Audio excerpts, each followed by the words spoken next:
In September 2005, John Alders, a member of the ML407 Spitfire Supporters Club, finally had his dream come true when he actually flew in the aircraft itself. I've always nursed this feeling that the Spitfire was a very unusual aircraft. It was a bit like a Grand National winner. There are good horses, there are very good horses, but then there's the occasional thoroughbred that is something special, and to me the Spitfire was one of those. Which has taken 4 years to develop. But to the man in the street, perhaps the most amazing machine is the Spitfire, a land version of the famous seaplanes that won the Schneider Trophy. It's the fastest single-seater fighter in the world. And although here again we're not allowed to give exact figures, we may say that it flies at something between 300 and 400 miles an hour. While it's ticking over, our news plane can keep up with it. But when the pilot opens out, things begin to happen. At 14, I joined the Air Training Corps, discovered I had a love of flying. I'd always admired the shape and the sound of Spitfires.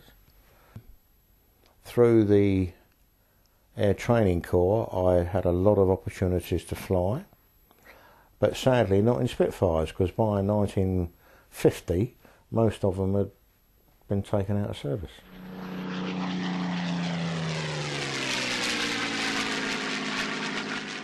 I think I was affected, as everybody was, by the war. From 0 to 10, most of my life, as I grew up and learned to speak and learned to read, naturally 90% of all the information you were getting all the time was about the war. Relatives coming home, being demobbed, all my friends, parents. Most of them, I was lucky, my father was too old to go in the Second World War, he was in the First World War. I was a late child, but all my friends at school, all their fathers, of course, had all come out of the war. Up until I was about 6, there was a lot of Americans. There were anti-aircraft guns in the market square. A lot of bomb damage. 8, 9, 10, I was playing on bomb sites with my mates. I think a lot of that had an impact on me.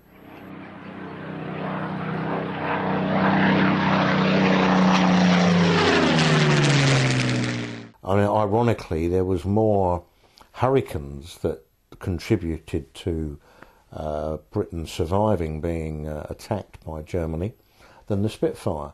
But the Spitfire had this magic which caught the public's imagination.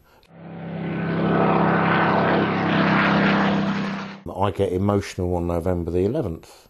Guys and women in their 18, 19 years old that died.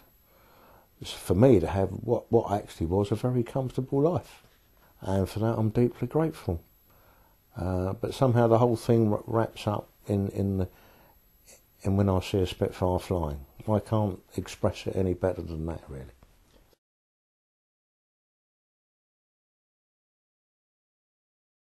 The lines of the Spitfire was different. And there's always this theory that if you get a really superb design, it has its own inbuilt beauty.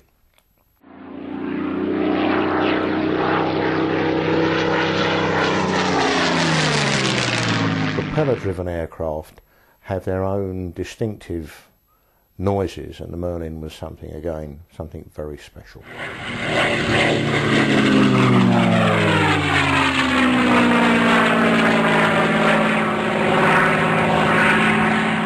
The aircraft I flew in actually was a single-seater that was converted. It wasn't built from new.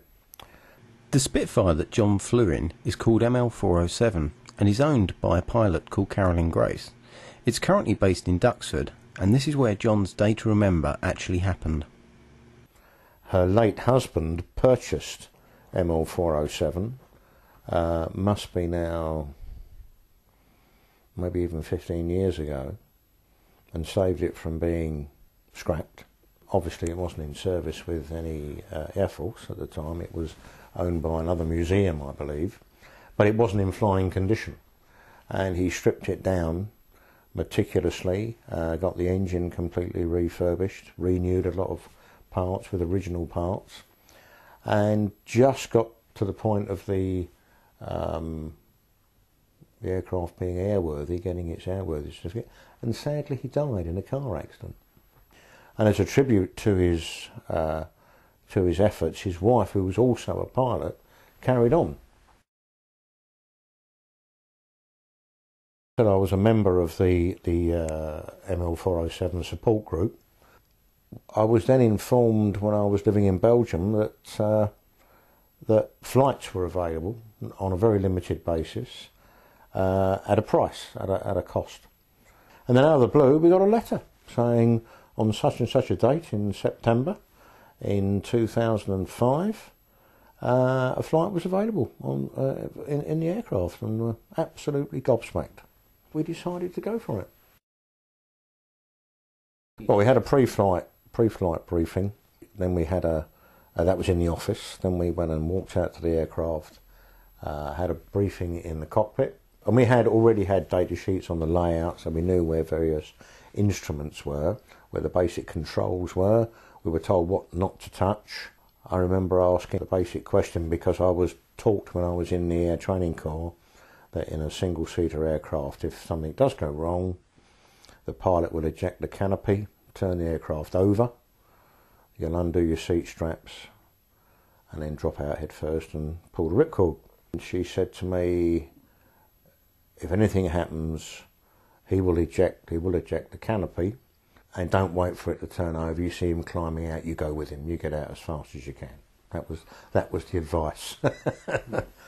When I actually got in the thing, he was telling you to look at certain gauges and etc. and so on, so you had a good idea of what was happening, what was going on.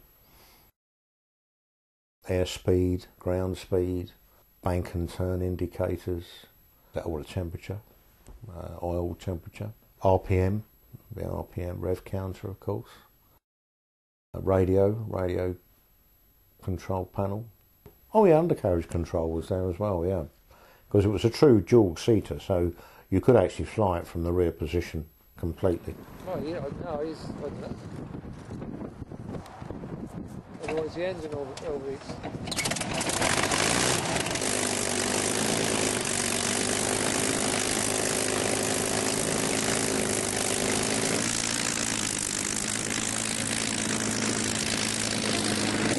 It was only a 30-minute flight.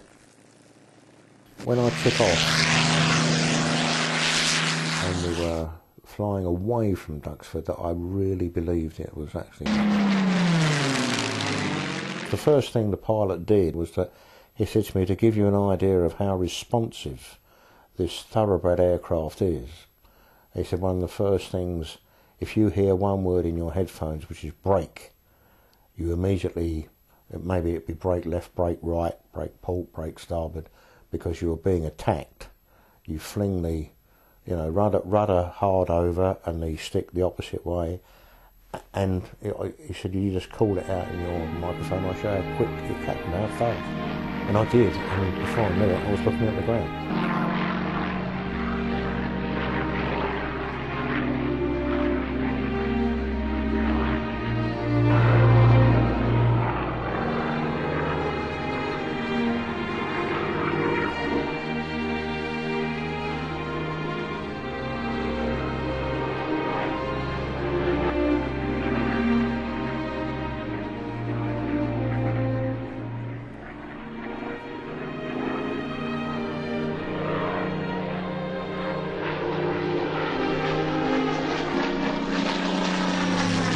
Something that I've waited all my life for. That's actually